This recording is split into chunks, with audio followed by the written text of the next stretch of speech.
ক্ষমতায় যাওয়ার আগে তাদের 7-8 হাজার শুধু চাঁদাবাদির জন্য বহিষ্কার করছে। ক্ষমতা যাওয়ার আগে 5,887 কোটি টাকা ঋণ খেলাপি। যারা চোরদেরকে আপনি এমপিতে হওয়ার জন্য আপনি পাঠাচ্ছেন, চোরদেরকে, যারা ক্ষমতা আসার আগে চুরি করে ফেলছে 6,000 কোটি টাকা। এবং কি আপনি টিআইবির জরিপ দেখেছেন 58% ঋণগ্রস্ত হচ্ছে বিএনপি যে প্রার্থীগুলো আছে, ঋণ খেলাপিতে আছে। যারা ক্ষমতা আসে নাই তাদের এই অবস্থা। এরা ক্ষমতা আসে পুরো ব্যাংক খেয়ে ফেলবে, পুরো ব্যাংক খেয়ে ফেলবে। 15-16 বছর, 17-18 বছর যে খিদার জন্য ব্যাংক খেয়ে ফেলবে আপনি।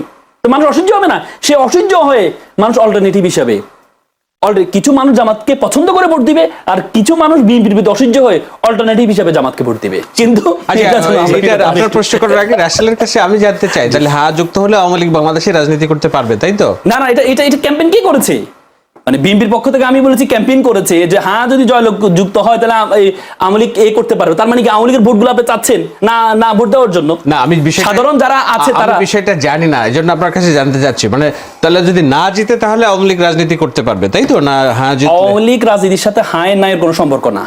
আচ্ছা, আওয়ামী লীগের রাজনীতির সাথে আওয়ামী লীগ কি বলে আপনার আদালত থেকে নিষিদ্ধ হয়, আদালত থেকে তাদের কার্যক্রম স্থগিত হয়েছে। আচ্ছা, আদালত থেকে। তো এই হায় নায়ের সাথে আওয়ামী লীগের রাজনীতির কোনো সম্পর্ক না।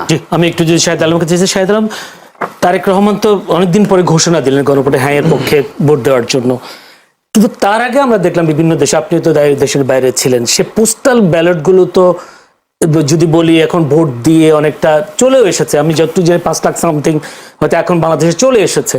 উনি যেটা বললেন যে অনেকে ধানের শীষে দিয়েছে, অনেকে নাতে টিক দিয়েছেন, ভিডিওগুলো বেশ প্রকাশিত হয়েছে। এখন এটাকে মানে ভুল হলো কিনা সিদ্ধান্তটা, যে এতদিন পর যে মধ্যপ্রাচ্যে যে ভোটগুলো, বিভিন্ন দেশে যে ভোটগুলো, সেগুলো তো অনেকটা না তো পড়েছে, তাহলে একটু মানে ক্ষতি হলো কিনা গণভোটের জন্য, বা বিএনপির দেরিতে সিদ্ধান্ত? এটা আমি জানি না গণভোটের ক্ষতি হলো না বিএনপির ক্ষতি হলো। জি, গণভোটের ক্ষতি হলো, গণভোট তো সবাই চায় না, সবাই আপনি বলতে পারেন না সবাই চায়। না, তার যখন যেটা চেয়েছে আপনি জানেন আমি চাই কিনা? না, আপনি না, যেটা দুইটা বড় দল বলেন, আপনি দুইটা বড় দল বলেন চায়, সরকার কেউ তো চায়। পৃথিবীতে বাংলাদেশে এই প্রথম কোন গণভোট 20% না দিয়ে নির্বাচনে যাচ্ছে।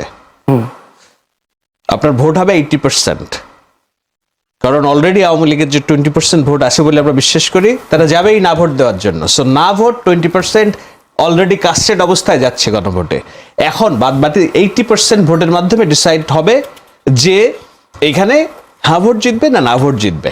এই 80%-এর মধ্যে বিএনপির আছে 35%, জামাতের আছে 20%, এনসিপির আছে 7%, সব মিলে আমি বলছি। আর সুইং অর্থাৎ সিদ্ধান্তহীনতায় আমার মতো আছে আরো অন্তত 25%। তো সব মিলিয়ে 20% না ভোট অলরেডি কাস্ট হয়ে গেছে, আপনাকে মেনে নিতে হবে। বাকি 80%-এর মধ্যে জিনিস হবে। সো যেই ভোট অলরেডি 20% কাস্ট হয়ে যায় না, সেইটার জয়ী হয়ে আসার সম্ভাবনা খুব ক্ষীণ থাকে।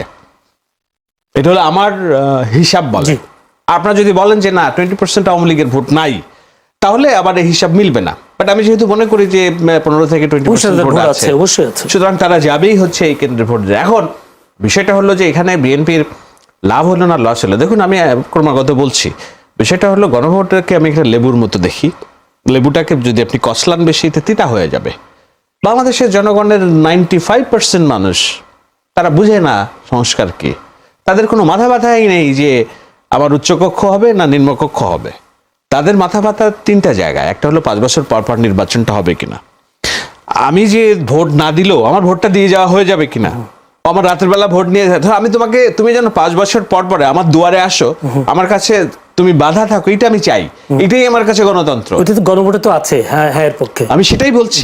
আমি 3টা বিষয়, একটা হলো 5 বছর পর পর যেন নির্বাচন হয়, দ্বিতীয় নাম্বার হলো আমার পুলিশ যেন সরকারি পোশাক গায়ে দিয়ে দলীয় কর্মীর মতো আচরণ না করে, আমার উপর নিপীড়ন না করে, আর তৃতীয় খোদার পরে যে বিচার আছে নিচে মাটিতে, আদালতে যেন আমি ন্যায় বিচার পাই, বিচারক যেন ক্যাঙ্গারু আদালত না হয়। এই 3টা বিষয় যদি নিশ্চিত হয় জনগণ খুশি।